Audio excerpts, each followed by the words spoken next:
Shalom. Baiklah, di sini kami akan menjelaskan hasil diskusi kami. Sebelumnya, alangkah baiknya saya memperkenalkan diri. Perkenalkan, nama saya Sarni Talisterawati Burbancin dengan NIM 200201034. Baiklah, saya akan menjelaskan tentang prinsip dasar komunikasi dalam kekristenan. Komunikasi kekristenan adalah elemen yang sangat fundamental dari kekristenan. Sejak awal penciptaan dunia ini, manusia tidak dimaksudkan untuk hidup sendiri. Orang Kristen harus hidup di dalam komunitasnya, yaitu gereja. Prinsip-prinsip komunikasi Kristen ada terbagi menjadi 4. Yang pertama, komunikasi membangun kemanusiaan. Komunikasi adalah cara menjadi manusia karena melalui komunikasi seseorang memenuhi panggilannya sebagai makhluk sosial dan sekaligus insan berbudaya. Dan yang kedua, komunikasi membangun komunitas. Komunikasi merupakan prasyarat penting bagi bangunan suatu komunitas. Tanpa komunikasi, yang ada hanyalah sekumpulan orang yang kerumunan massa. Yang ketiga, komunikasi membangun kesejahteraan dan partisipasi. Kesetaraan martabat adalah prinsip dasar relasi manusia sebagai makhluk sosial. Partisipasi adalah prinsip dasar pengembangan tiap individu dan pembangunan komunitas.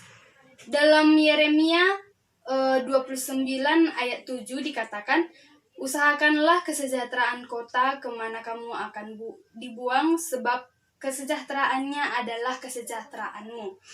Dan yang terakhir yaitu keempat, komunikasi mendukung pluralisme. Komunikasi dapat mempersatukan maupun memecah belah umat manusia. Pluralitas adalah realitas yang terberi atau given. Dan karena nyata terhindari, umat Kristen meyakini bahwa perbedaan dan keragaman adalah suatu karunia yang senantiasa harus dipelihara. Sekian, dan materi yang akan selanjutnya dibacakan oleh Sri Rezeki Mani. Terima kasih. Shalom semuanya, saya Sri Rezeki Mani akan melanjutkan materi kami, yaitu definisi komunikasi dan masalah-masalah komunikasi yang terjadi pada pemuda. Bagi seorang pemimpin Kristen, kualitas komunikasi sangat berperan penting dalam komunikasinya dengan sesama. Semakin dalam komunikasinya dengan Tuhan, semakin mendalami apa yang Tuhan ingin berikan kepada diri kita, sesama, dan lingkungannya. Bila komunikasi dengan Sang Pencipta tidak berjalan dengan baik atau tidak lancar, komunikasinya dengan sesama menjadi tidak efektif, karena kita tidak bisa memahami sesamanya. Banyak masalah-masalah yang disebabkan dan kegagalan seseorang dalam komunikasi. Maka dari itu penting bagi seseorang pemimpin untuk mempelajari proses komunikasi dengan komunikasi yang baik. Seluruh sistem organisasi dapat berjalan dengan lancar, sehingga akan terhindar dari konflik yang mengakibatkan mekanisme kerja. Untuk itu, kita perlu memahami berbagai dasar dan aspek komunikasi, seperti yang dipaparkan berikut. Definisi komunikasi. Contoh komunikasi kekristenan adalah pertama berkhotbah dan kedua berdoa. Selanjutnya yaitu masalah-masalah komunikasi yang sering terjadi dalam pemuda. Yang pertama, kurang percaya diri. Yang kedua, terlalu banyak bicara. Yang ketiga, komunikasi mirror atau gosip.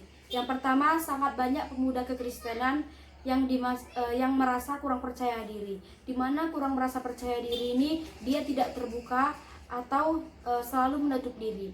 Yang kedua, kita sering melihat beberapa pemuda yang sangat aktif atau terlalu banyak bicara, sehingga tidak memberikan peluang bagi orang lain untuk berbicara. Biasanya orang seperti ini sangat sulit untuk mendengarkan perkataan orang lain. Yang ketiga, kita dapat melihat banyak kesalahan di dalam penyampaian pengulangan berita. Kesalahan itu terjadi karena kata-kata yang tidak lagi diingat, sehingga banyak kata-kata yang berkurang atau kata-kata yang ditambahkan. Perkenalkan, nama saya Tika Susanti Situmeang. Saya akan melanjutkan penjelasan dari hasil presentasi kami mengenai prinsip-prinsip kekristenan. Solusi membangun komunikasi yang efektif dalam kaum muda yang pertama itu saling menerima. Sama seperti Kristus telah menerima kita dari tidak bernilai menjadi berharga. Seperti dalam Roma 15 ayat 7 dikatakan,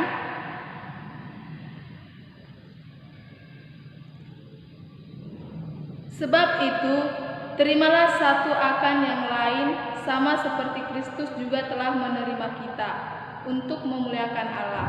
Demikian firman Tuhan. Yang kedua itu, belajar untuk mendengarkan, artinya lebih banyaklah mendengar daripada berbicara atau ngomong. Justru dari mendengar, kita belajar bukan dari berbicara. Ini cara kita untuk menjadi pendengar yang baik di hadapan Tuhan. Yang ketiga itu saling menghargai.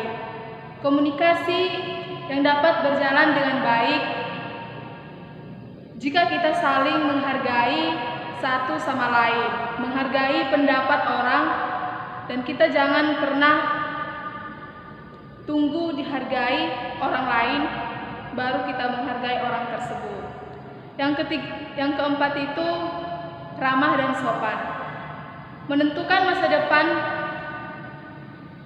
sikap dan keramahan kita adalah dari segi berbicara dan berperilaku pada orang lain. Ramah atau berbicara dengan sopan itu tidak harus memandang dari baik, buruk, jahat, kaya, miskin, dan lain sebagainya. Karena sikap kita berbicara kepada orang yang lebih tua, yang lebih di atas kita, itu sangat menentukan masa depan kita. Jika kita berbicara semena-mena, sembarangan, cakap kotor, atau segala macam, itu yang akan menentukan masa depan kita. Seseorang hebat bukan hanya dari kemampuan, tetapi juga karena ada attitude yang baik. Attitude is equally important as ability. Attitude adalah sikap, tingkah laku seseorang dengan sesama manusia. Yang kelima itu mengasihi. Mengasihi sesama adalah kehendak Tuhan yang mutlak dalam hidup kita. Kasih adalah sebuah kata yang mudah diucap, namun sulit untuk dilakukan. Mengasihi orang yang berperawakan baik, orang yang menyenangkan, dan orang-orang yang menguntungkan bagi kita sangatlah mudah untuk mengasihi. Tetapi bagaimana kalau kita mengasihi orang lain, orang yang tidak pernah suka dengan kita? Dan bagaimana mengasihi orang-orang yang sulit dikasihi dalam hidup kita? Yang pertama itu, terima kekurangan orang lain seperti Tuhan menerima kita apa adanya. Tuhan mengasihi kita sejak masih hidup dalam dosa. Tuhan bisa melakukan itu buat kita. Kenapa kita tidak bisa melakukan itu buat orang lain juga? Kenapa kita tidak bisa mengasihi orang lain apa adanya? Haruskah kita belajar menerima kekurangan orang lain? Menerima kelemahan dan mengampuni orang lain yang bersalah kepada kita. Karena Tuhan sudah memberikan teladan buat kita. Kasih itu menutupi segala pelanggaran. Kasih itu mengampuni, membuat kita menghargai kelebihan dan kekurangan orang lain. Jangan pernah memandang bulu, kaya, miskin, baik, jahat, dan lain sebagainya. Tetapi Tuhan mau kita itu mengasihi orang yang berbeda, orang yang belum pernah sama sekali kita lihat. Di dalam Roma 13 ayat 8 dikatakan seperti ini firman Tuhan. Janganlah kamu berhutang apa-apa kepada siapapun juga, Tetapi hendaklah kamu saling mengasihi, sebab barang siapa yang mengasihi sesamanya manusia, ia sudah memenuhi hukum Taurat. Nah, di sini untuk itu kita itu tidak perlu berbuat jahat. Maksudnya seperti ini, mengasihi orang lain, kita nggak perlu berbuat jahat sesama mereka. Meskipun atau sekalipun mereka itu jahat kepada kita. Kita tidak perlu berbuat jahat.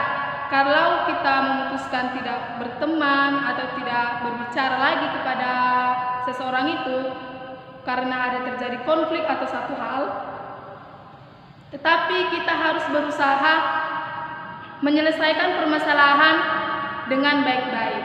Dan kita harus punya satu goal, kata yaitu yang menjaga hubungan baik bagi semua orang. Kasih itu membiarkan orang lain hidup dengan damai. Amin. Cukup sekian hasil presentasi kami. Saya Tika Susanti. Kami mengucapkan terima kasih. Secara satukan hati kita berdoa. Terima kasih Allah Bapa kami yang ada di dalam kerajaan surga. Kembali kami mengucap syukur Tuhan atas berkat dan kasih karunia-Mu. Tuhan, terima kasih sudah memberkati hasil presentasi kami dan juga firman Tuhan dari awal sampai akhir ya Bapa. Kiranya pelajaran dan firman Tuhan bisa kami lakukan di masyarakat, terlebih lagi di hadapan Tuhan. Begitu juga Bapak, berkati dosen kami, Pak Wendy, dimanapun Bapak itu berada, berikan selalu kesehatan dan umur yang panjang ya Tuhan.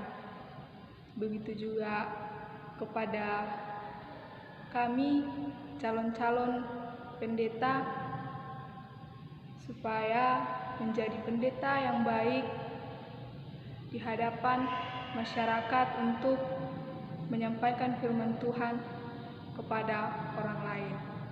Tuhan, sebentar lagi kami akan melakukan aktivitas kami, kiranya Tuhan memberkati kami dimanapun kami berada. Ampuni segala dosa-dosa kami, seperti kami juga mengampuni orang yang bersalah kepada kami ya Tuhan. Terpujilah nama-Mu, hanya melalui tangan pengasihan-Mu kami berdoa kepadamu ya Tuhan. Amin. Bapa, terima